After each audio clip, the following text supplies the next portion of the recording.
Ever have your Saturday destroyed by pure, concentrated racism? I'm loading groceries when this entitled kid blocks my Honda. Designer clothes, trust fund face, standing like he owns the world. The October air reeks of pumpkin spice and privilege. Hey, you in the junk car. His voice cuts sharp. My mom says people like you don't belong here. Hand over those groceries. We paid for this parking lot. People like you. Blood boiling yet? Here comes Hurricane Karen. Power suit, clicking heels, persecution complex in overdrive. This is private property. I'm calling police right now. The delicious irony? I'm watching her dial while the cold car metal reminds me I've been reviewing her family's domestic violence reports for months. She's about to call the cops on the guy who is the cops. This woman has zero idea she just triggered her own personal nightmare. What would you do if someone stole your groceries over skin color? Drop your HOA horror story and subscribe to HOA Stories. Karen's education starts now. All right, story time, because this gets exponentially better when you know who's really playing chess here. Marcus Stone, at your service. 23 years climbing the law enforcement ladder, 8 months as police commander, and exactly zero tolerance for bullies in designer suits. I grew up in public housing where the elevator reeked of stale cigarettes and shattered dreams. Worked 3 jobs through college and earned every single stripe on this uniform the hard way. 6 months back, my divorce finalized. No Jerry Springer drama, just 2 decent people who realized they wanted different lives. I bought this modest house in Willow Creek for peace and quiet, maybe neighbors who'd wave from their driveways instead of threatening lawsuits over grass height. The smell of fresh paint and possibility filled those first few weeks, before I met the neighborhood tyrant. Meet Deborah Whitfield, currently screeching into her phone like a caffeinated Karen with legal delusions. 6 years as HOA president. 6 years of running this place like her personal dictatorship. The woman collects power thrips like my ex-wife collected throw pillows. Obsessively and without purpose. Her real estate company coincidentally lands every community contract. What are the odds?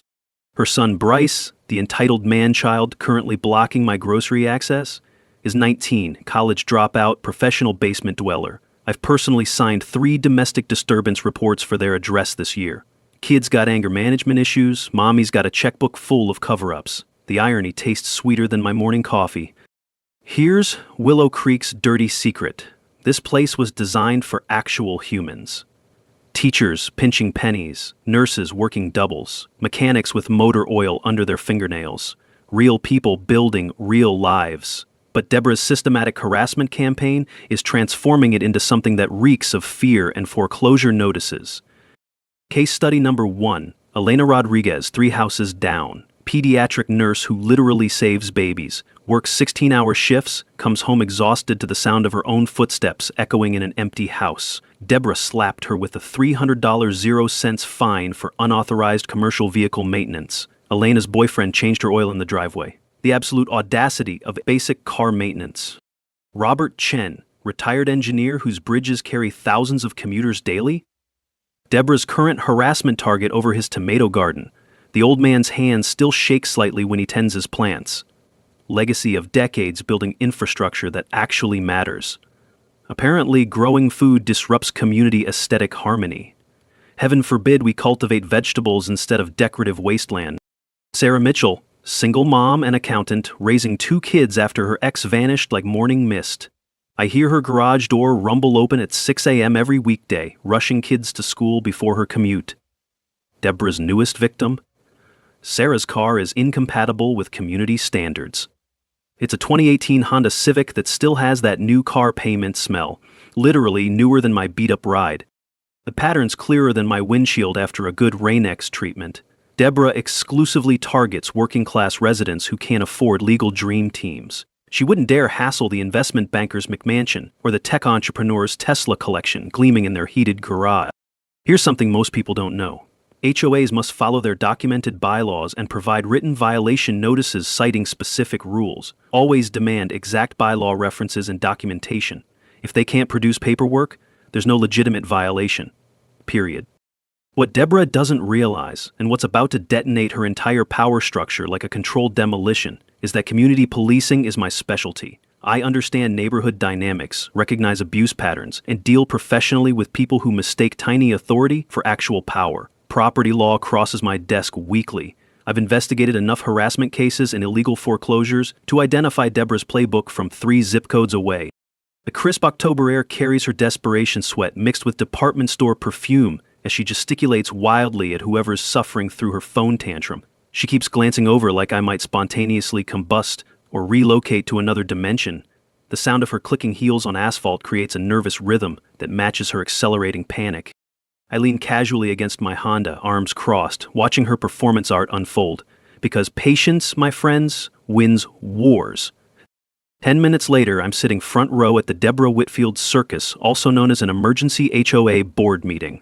The community center's fluorescent lights buzz like angry wasps while 30 neighbors squeeze into folding chairs that squeak louder than my Honda's morning protests. The air reeks of burnt coffee, industrial carpet cleaner, and pure desperation. Deborah's, not mine. She's positioned herself at the head table like she's presiding over the Supreme Court instead of a neighborhood book club dispute. Her 4 bored cronies nod at everything she says like dashboard bobbleheads having seizures. Not one functioning spine among them, which explains 6 years of unchecked tyranny. Ladies and gentlemen, Deborah announces, channeling her inner wannabe dictator, we face a serious threat to our community's safety and property values. That threat? Me? The middle-aged guy who pays his mortgage on time and commits the heinous crime of putting groceries in his own car? Absolutely terrifying. Bryce takes the witness chair, another folding chair, but he's treating it like Broadway, and delivers an Oscar-worthy performance about how I aggressively threatened him and refused to comply with legitimate requests. The kid's packing more fiction than a Stephen King convention. He got really aggressive and said he'd make me sorry if I didn't back off, Bryce declares, his voice quivering with practiced victim energy. It was really scary behavior. I'm scribbling notes, documenting every beautiful lie from my rapidly growing evidence file. 23 years of police work teaches you to appreciate quality fabrication, especially when it's this sloppy. Then, Elena Rodriguez stands up and, honey, she is absolutely not having this nonsense. Excuse me, she says, her pediatric nurse voice cutting through the bowl like a laser scalpel. I was there. I watched the entire incident from my kitchen window. She points at Bryce like she's identifying a suspect. You demanded that man hand over his groceries and physically blocked his car door. He never threatened anyone. It's dead silence except for those demonic fluorescent lights humming their electrical death song. Deborah's face cycles through the red spectrum before settling on overripe tomato. Mrs. Rodriguez, Deborah sneers, dripping venom, perhaps you need vision correction. Clearly, you're mistaken. Wrong move, lady. Never insult someone who saves children's lives while working 16-hour shifts. My vision's absolutely perfect, Elena fires back, steel in her voice. I can clearly see when someone's lying through their teeth. Robert Chen raises his hand like we're in detention. I have photographs, he announces quietly. I document all community interactions for historical accuracy. Mini-twist revelation time. Robert's been systematically building a legal case without anyone realizing it. Engineering precision meets neighborhood drama. Deborah's composure shatters like cheap wine glasses. Mr. Chen, unauthorized photography violates privacy expectations. Public spaces, Robert interrupts with pure engineer logic. No reasonable expectation of privacy in parking lots. Basic property law. Sarah Mitchell, emboldened by the chaos, finds her voice. While we're sharing experiences, can we discuss my $300 fine for owning a 2018 Honda that's apparently too old for neighborhood standards? The room erupts in whispered conversations, residents leaning toward each other, connecting dots, recognizing patterns, the sweet sound of community awakening to systematic abuse. But Deborah's not finished with her performance. She pounds her ridiculous gavel. Seriously, where does someone purchase those? Demanding order like she's conducting a symphony of suffering. Elena Rodriguez, you are disrupting this official proceeding, she declares with the authority of someone who's lost control. I'm issuing you a formal citation for association disruption which carries a mandatory $50 fine. Boom. There's the overreach I've been waiting for. Fining a community member for telling truth during a public forum. The gavel's echo reverberates like justice being murdered. Elena goes pale but doesn't flinch. Instead, she does something beautiful. Starts walking toward the exit with dignity intact. Robert follows, clutching his evidence folder. Sarah trails behind, jangling her offensive Honda keys. 8 more neighbors who've reached their limit join the exodus.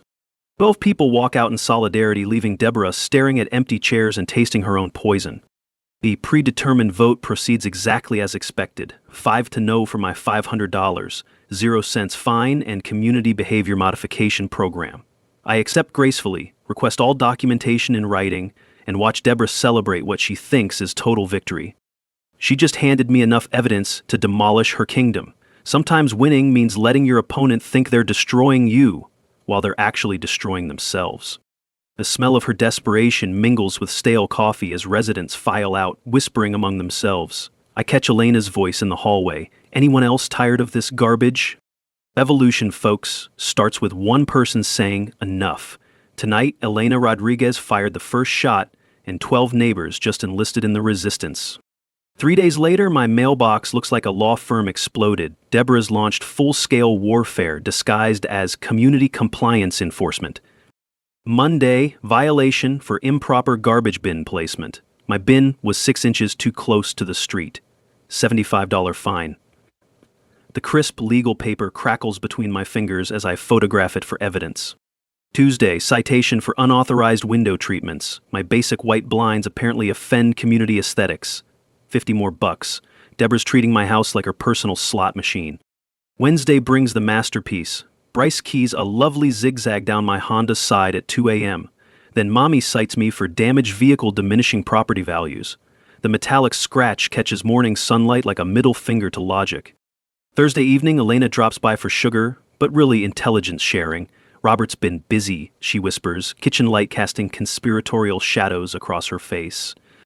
Our engineer neighbor documented everything. Bryce's vandalism, Deborah's illegal entry attempts. The woman even tried climbing my back fence yesterday, claiming emergency assessment authority. She got stuck halfway over, Elena giggles. Sounded like a wounded walrus having an existential crisis. Mental note, buy Robert premium whiskey. Friday morning, Deborah arrives with Inspector Williams, some poor guy with a clipboard and the survival instincts of a lemming. His business card reads, Williams, Property Assessment in Comic Sans font. Even criminals have standards. I'll need proper credentials, I tell them politely. Williams' Adam's apple bobs like a fishing lure in shark water. Well, that would be non-existent, I interrupt gently. HOAs lack inspection authority beyond common areas. What you're attempting is called trespassing. Deborah's face resembles an overheated fire engine. You're obstructing legitimate oversight. I'm exercising property rights. No warrant, no entry. Williams practically sprints to his van while Deborah hisses, this isn't over. God, I hope not, I reply. This is just getting fun. 3 neighbors watch from windows. Elena recording, Robert with professional camera equipment, Sarah taking legal notes, my own personal documentary crew. Afternoon brings certified mail. Summons to appear before Deborah's Community Standards Tribunal for escalating violations and contempt. A tribunal. She's created her own court system. I call attorney friend Jake Morrison, who laughs until he wheezes. Marcus. She's building a federal case against herself.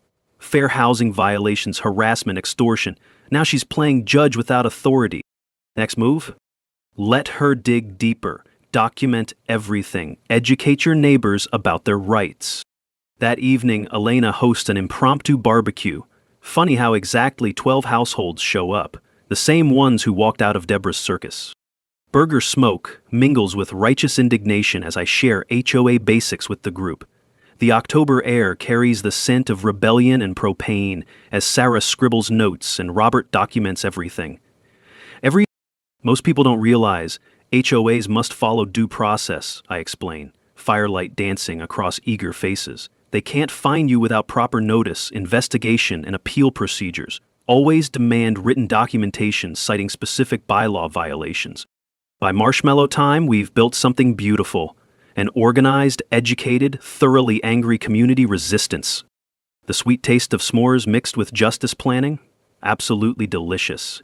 Deborah's about to learn that her biggest mistake wasn't calling cops on me, it was uniting her victims. Tuesday's Community Standards Tribunal transforms the community center into Deborah's personal courtroom fantasy. She's got a raised table, nameplate reading Presiding Officer Whitfield, and an Amazon gavel that screams delusions of grandeur. The air reeks of cheap authority and expensive desperation as 37 residents pack folding chairs. Elena shoots me a thumbs up while Robert adjusts something suspiciously camera-shaped in his jacket. Mr. Stone, Deborah announces, voice echoing off cinderblock walls like budget Shakespeare. You stand accused of willful community standards violations, obstruction of authorized inspections, and fostering neighborhood discord. Fostering discord, I'm apparently a one-man chaos agent. She's prepared a PowerPoint, because megalomaniacs love visual aids, titled The Stone Problem, a Threat Assessment. Slide 1 features my Honda with Bryce's artistic scratches highlighted in accusatory red circles.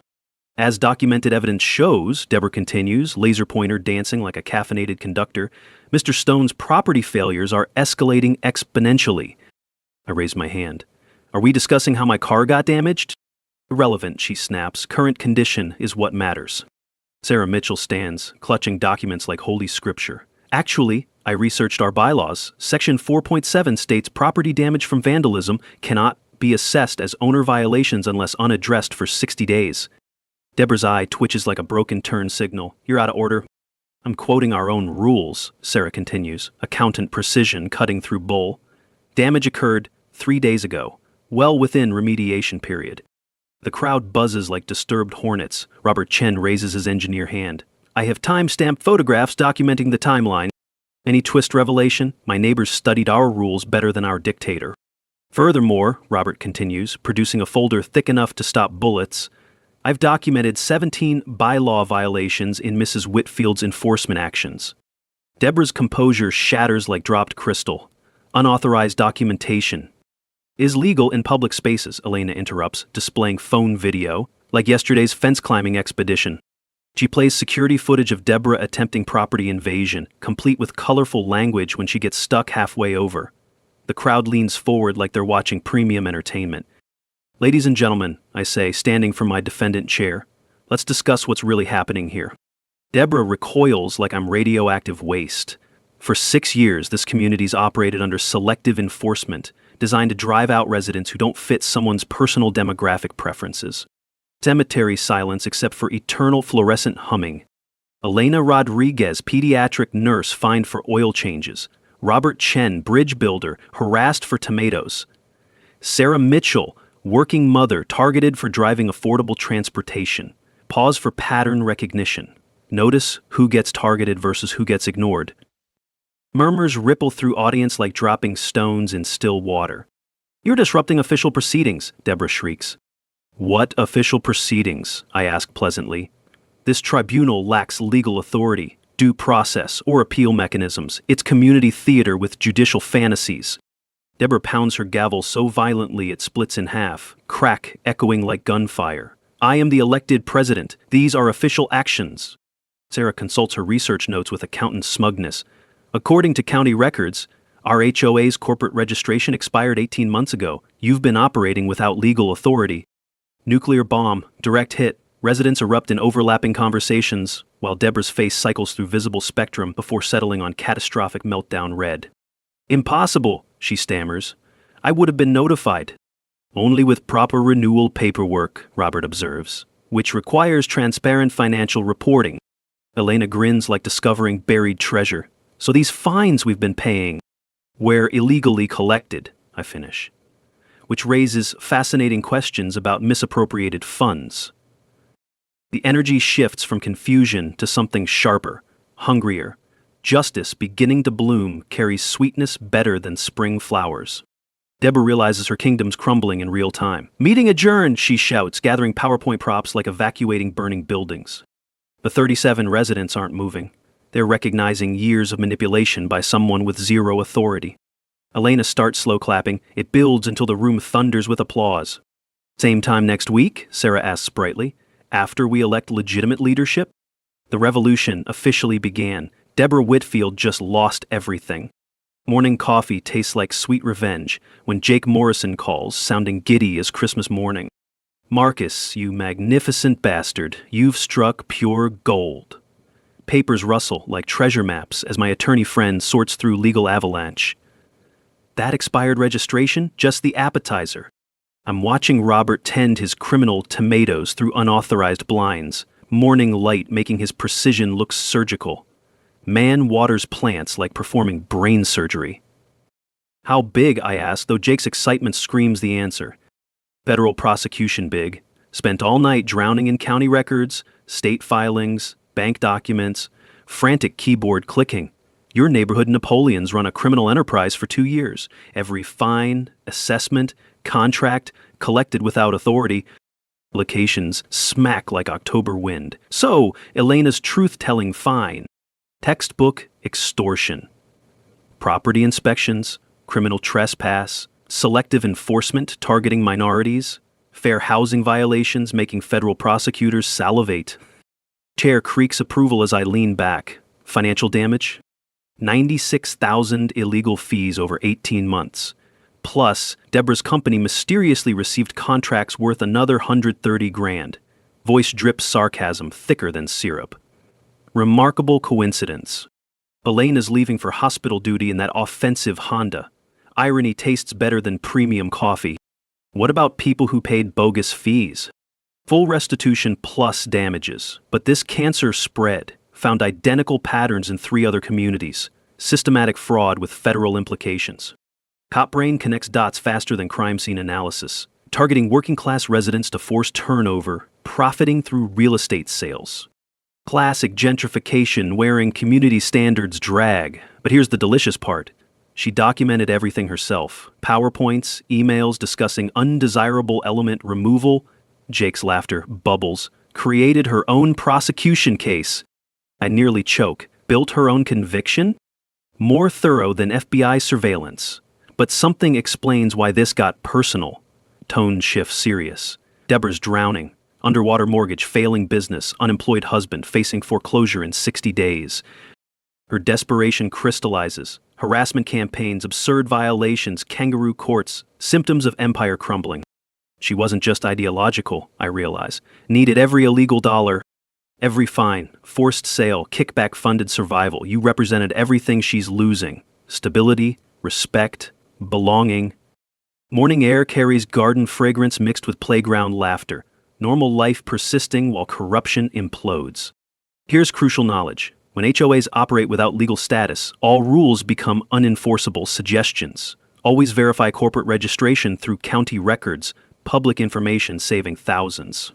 Federal complaint filed this afternoon. Fair housing to HUD, financial crimes to FBI, local prosecutors salivating over extortion.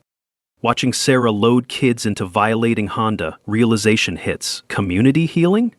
Since HOA operated illegally, all rules are void. Clean slate for democratic reconstruction. Understand what you accomplished? Jake asks. Liberated 37 families from systematic abuse, prevented others losing homes to manufactured violations. Elena waves at documenting Robert.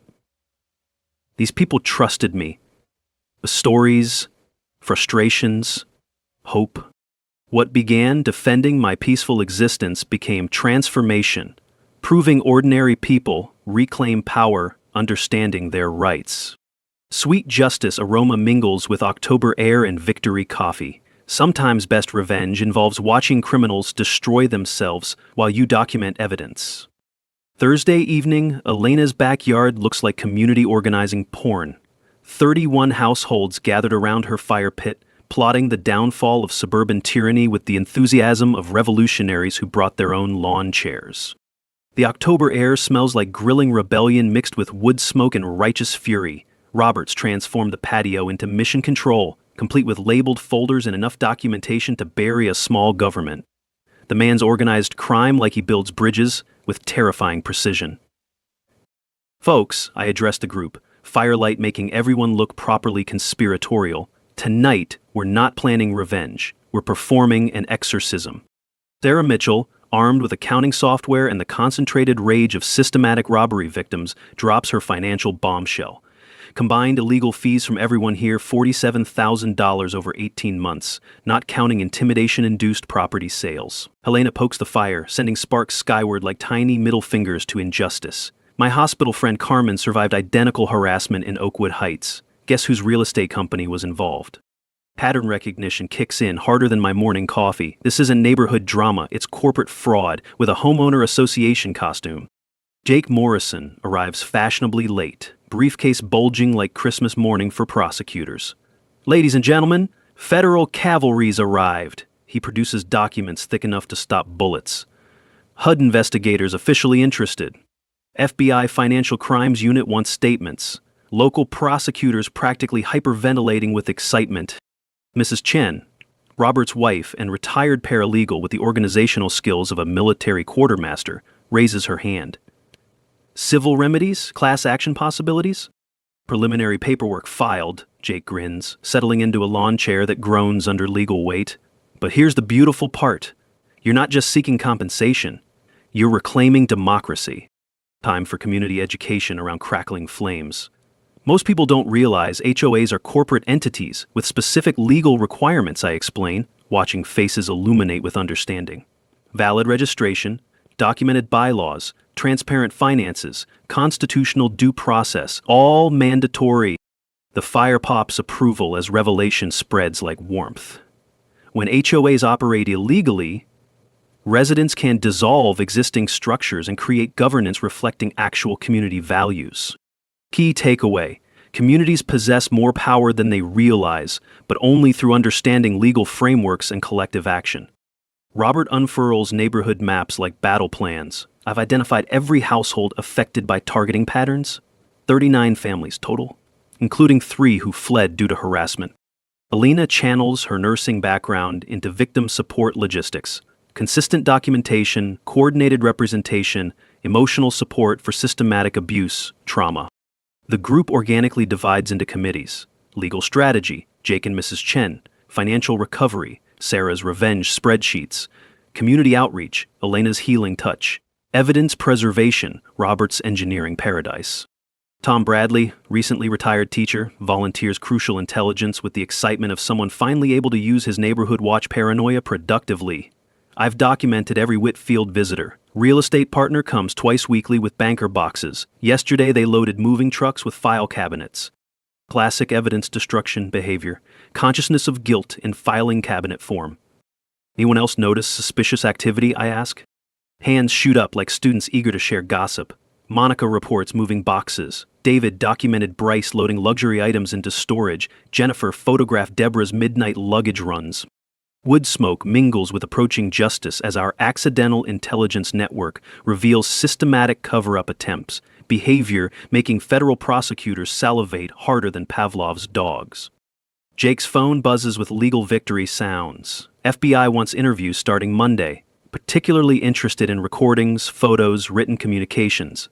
Every hand rockets skyward. Robert's documentation obsession accidentally created law enforcement's dream evidence collection. Protection concerns? Asks Maria, nurse practitioner channeling maternal protective instincts. If Deborah realizes we're organizing, valid fear.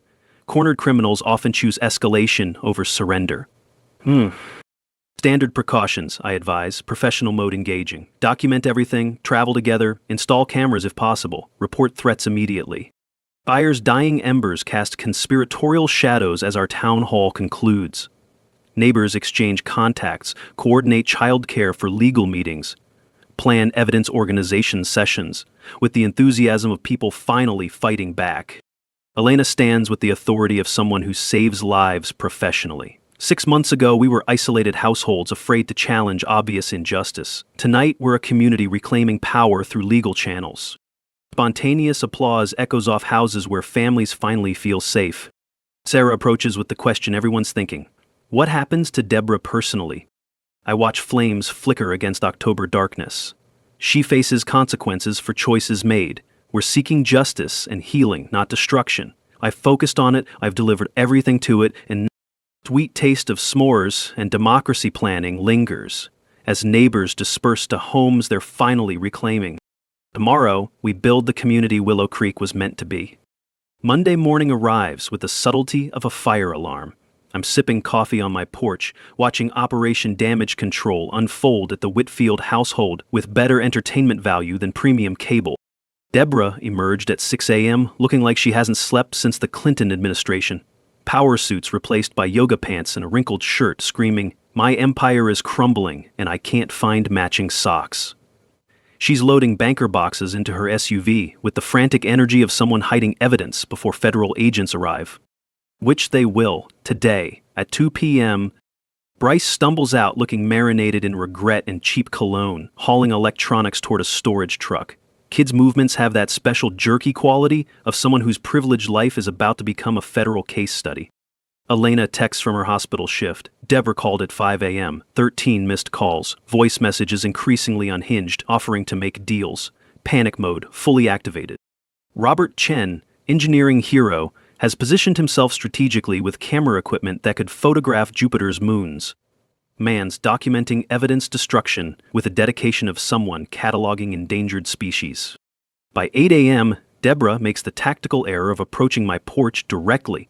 She looks like stress personified, makeup smeared, hair resembling post-tornado bird's nest, glazed expression of someone whose Ponzi scheme just collapsed. Marcus, she begins, voice carrying desperate artificial sweetness, I think there's been some misunderstanding about community policies. I continued coffee consumption, letting silence work its interrogation magic. 23 years of experience taught me guilty people can't handle quiet. Maybe we got off wrong foot, she continues, wringing hands like squeezing water from stones. What if we forgot those violation notices? Clean slate. Desperation hangs in autumn air like yesterday's garbage smell. Deborah, are you attempting to obstruct a federal investigation? Her face cycles through the spectrum before settling on, oh shit, white. Federal? What federal investigation? The one involving systematic fraud, extortion, and fair housing violations that FBI agents discuss with residents this afternoon.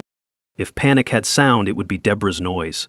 Wounded animal meets deflating balloon meets existential crisis having nervous breakdown. You called FBI on me? She squeaks, voice climbing toward dog hearing frequencies. Your documented criminal activity did that, I gesture toward Robert, photographing our conversation with artistic dedication. Federal agencies get interested when someone systematically defrauds communities for profit. Deborah's composure disintegrates like cheap makeup in August. I was maintaining property values, keeping neighborhood nice, people like you. She catches herself, but racism escapes like toothpaste from tubes. People like me what, Deborah?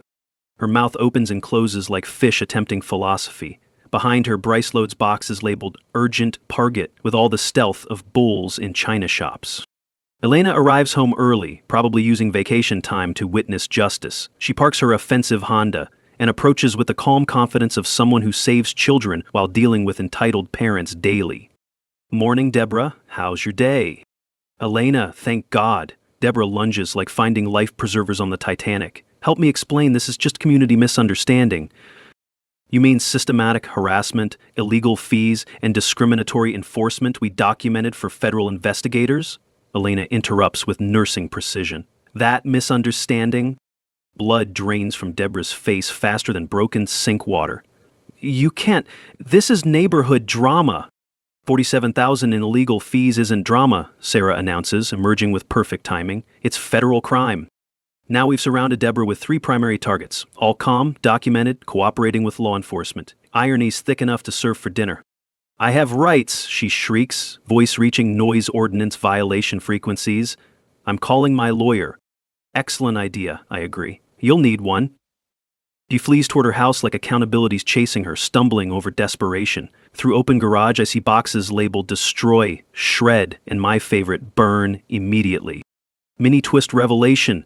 Robert signals me, pointing at his camera display. He's captured Deborah's confession on audio, her admission about targeting people like you.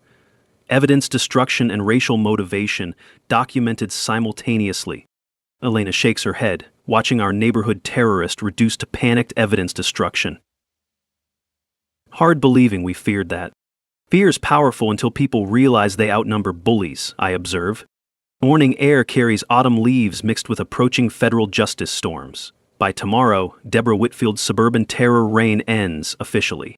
Sometimes best revenge involves stepping aside, letting criminals destroy themselves while documenting evidence. The sweet smell of justice tastes better than premium coffee. Tuesday brings chaos that makes reality TV producers weep with envy. By 10 a.m., the Whitfield household resembles a disaster movie where federal investigation is the meteor and privileged people experience consequences for the first time.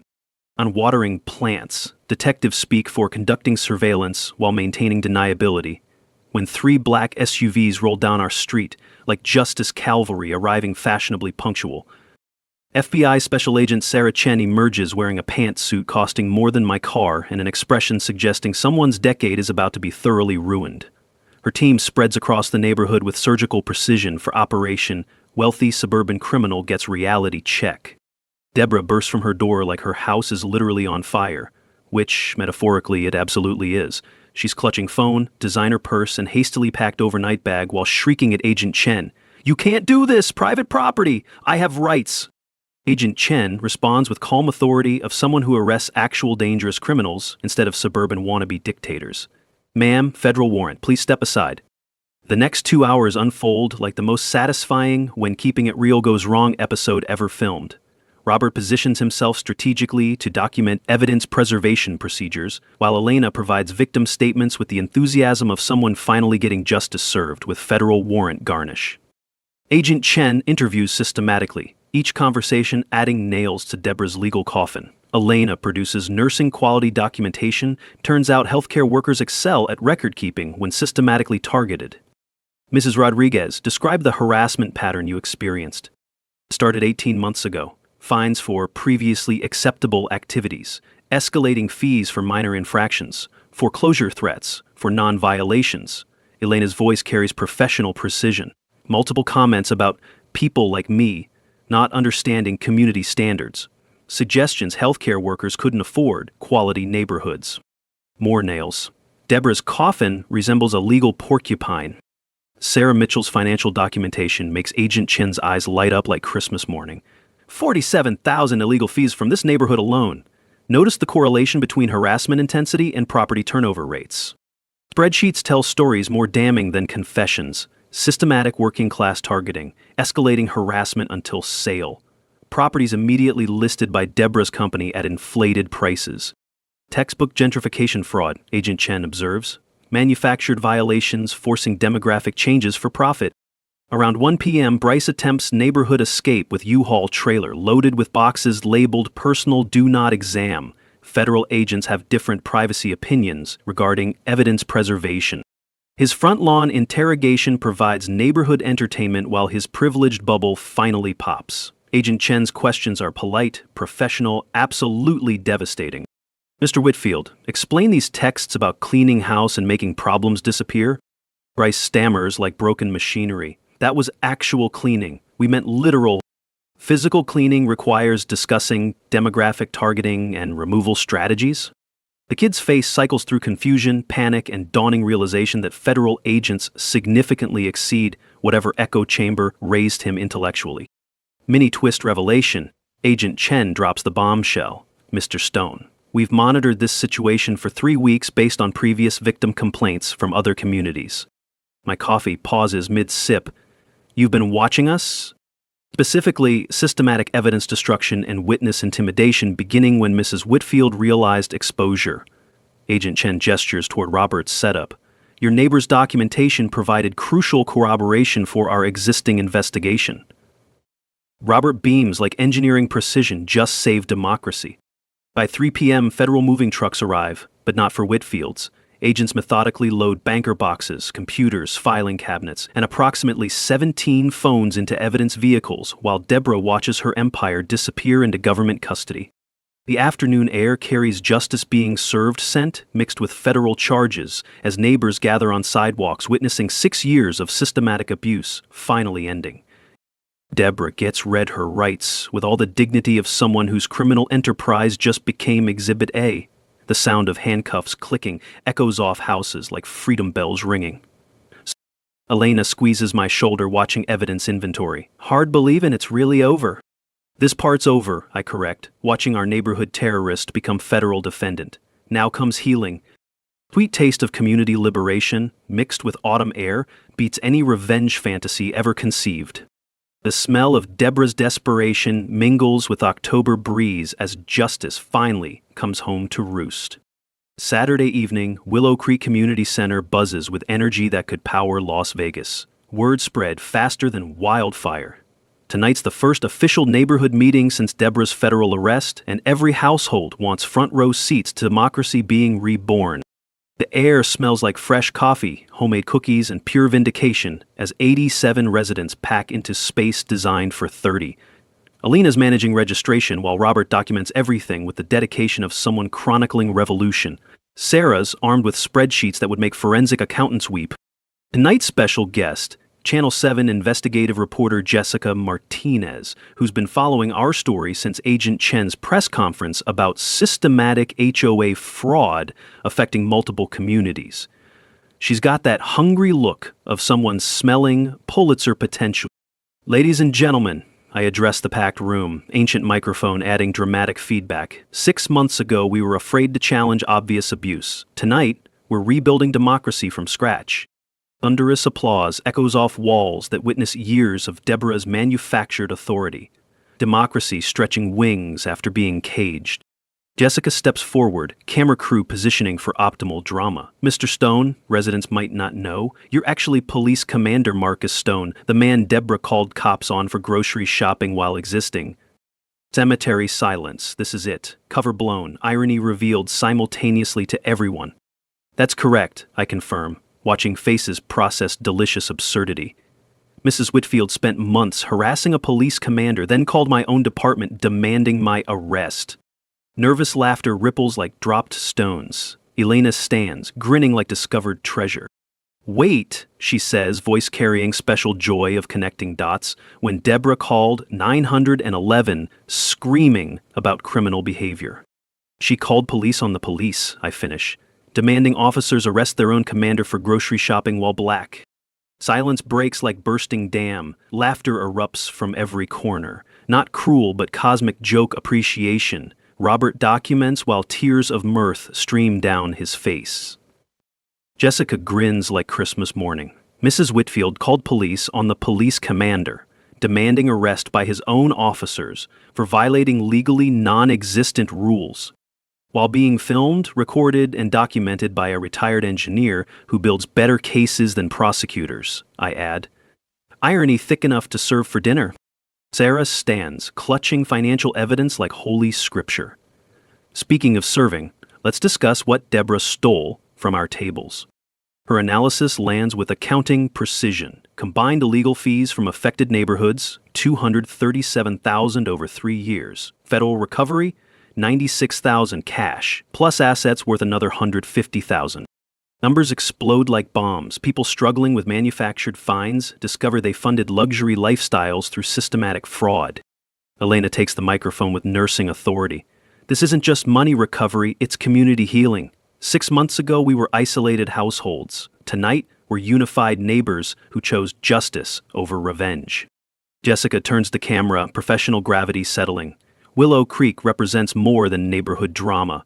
Federal investigators confirm this fraud pattern affected over 40 communities, targeting working families, minorities, anyone not fitting narrow preferences. She pauses, letting scopes sink in. Rather than vigilante justice, this community chose legal channels, documentation, collective action. They proved ordinary people can defeat systematic abuse through understanding rights and working together. The moment builds like gathering storm. Time for the mic drop. I step to the microphone, room falling silent with anticipation. Deborah Whitfield tried to call the police on me for existing in my own neighborhood. But here's what she didn't understand about justice. Pause for maximum impact. You can't call the cop who's been documenting your crimes for months.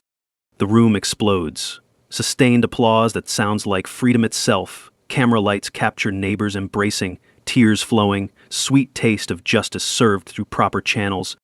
Jessica concludes her segment. In Willow Creek, the most powerful revenge was letting criminals destroy themselves while good people documented evidence. Tom Bradley raises teacher hand. What about forgiveness? Deborah's facing federal charges, but she's still someone's mother. The room grows thoughtful. This moment defines who we are, justice seekers or revenge seekers. Deborah faces consequences for choices made, I respond. Our focus is building positive community culture. Justice and healing coexist when good people choose legal channels over personal retaliation. Elena nods. We proved ordinary neighbors can create extraordinary change through patience and collective action. As residents file into October evening air smelling like possibility, Sarah approaches with final question. What's next? I watch neighbors exchanging information, planning projects, organizing legal support. We build the neighborhood Willow Creek was meant to be, where everyone belongs and everyone has voice. Sweet taste of justice mixed with autumn air beats any revenge fantasy ever conceived. Sometimes the best victory is watching bullies arrest themselves while you simply document the evidence. 3 months later, Willow Creek smells like victory, mixed with Robert's legendary tomatoes. His criminal vegetable garden now feeds half the neighborhood through our Neighbor Helping Neighbor program. The man's growing food instead of decorative wasteland, and nobody's getting fined for basic human nutrition. Elena waves from her driveway, loading medical supplies for our monthly health fair. Her aesthetically offensive Honda sports a new bumper sticker, "Honk if you've overthrown your HOA dictator." She got elected mayor unanimously last month, with voter turnout that would embarrass national elections. Sarah Mitchell emerges from the same house Deborah tried stealing, carrying financial literacy materials for today's workshop. She's teaching neighbors to audit HOA budgets and recognize fraud patterns. Knowledge is power, and our community's getting educated with the enthusiasm of people never wanting victimization again. Sweet sounds of children playing echo from our new playground. Built with recovered illegal feasts, kids who whispered fearfully now laugh loud enough to wake counties. Their joy sounds like freedom with training wheels. My phone buzzes. Jake's text about federal sentencing. Deborah, 18 months plus $127,000, 0 cents restitution. Bryce, community service and anger management. Justice served with legal garnish. 18 months feels proportional. Consequences without complete destruction. Community justice protects future victims while allowing redemption possibilities. The real victory sits in my mailbox. Incorporation papers for Willow Creek Community Association. Legitimate, democratic neighborhood organization. Transparent finances, elected leadership, due process, rules serving residents instead of enriching dictators.